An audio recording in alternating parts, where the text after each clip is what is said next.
So Jill Donnell has written a book, and Jill, this is a book which you're really keen to emphasise is about women and leadership. That's absolutely right. It's about empowering women, encouraging women to reach for their true potential. And what did you find then? Because your background, of course, is in quite a male-dominated environment. Tell us a bit about your background, how this book came into being. Okay. Well, I've spent 30 years as a police officer, as you say, quite a male-dominated organisation. And the last 10 years of that time in the police, I was really fortunate in that I was what we call a gender lead. So I led for the development of women in the organisation. I got involved in lots of personal development training and supporting and mentoring, I guess, quite a few women. And as a consequence of my experience, particularly I was seen as something of a role model. I spent 7 years as a single mum working quite a high-profile job with twin girls. So lots of women looked to me for advice and support, and having retired, I just wanted to try and capture that experience, the knowledge, and put it into a simple, I hope, humorous guide to encourage other women.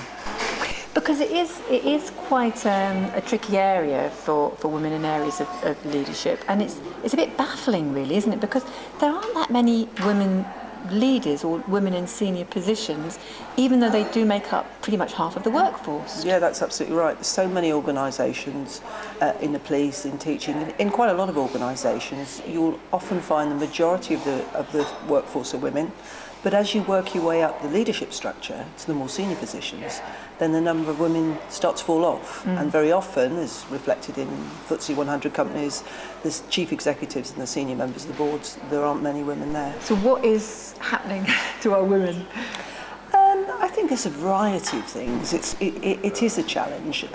There's no doubt, despite all the equalities in relationships, that women often take on a greater responsibility in terms of caring for children. And I think that brings the classic difficulties for many women in terms of trying to achieve that work-life balance. Particularly now, more and more women are becoming the breadwinners. It's not just about an extra little job. My aspiration, I've got daughters myself, is that they want careers of their own. But whether it's society dictating what they truly want, families still need to be there, and women still often want to have children, and then striking that balance of having a fulfilling career and bringing up children. Whatever organisation you work in, however supportive it is, and many are, it really can be a challenge, and that's the struggle that I've experienced in talking to women about this, is trying to get a balance where they're not chasing around themselves, trying to do everything, have a fulfilling career. And so this is about saying that I say you can do it all, but I know it's about balance, but this is about bringing women forth into the workplace to be the best they can, I guess. Yeah, I think so, and I think the thing is, for a lot of young women that I've talked to and have spoken to, is actually about believing in themselves, having that confidence, believing they can do well, and not cutting off opportunities before they start. Yeah. And I've got a couple of examples of young women, very talented, bright women, who had a great career in front of them, holding themselves back on the basis, well, actually, I might want to get married, I might want to have a baby, and am I going to be in the right position? Mm-hmm. My argument would be, is go for it,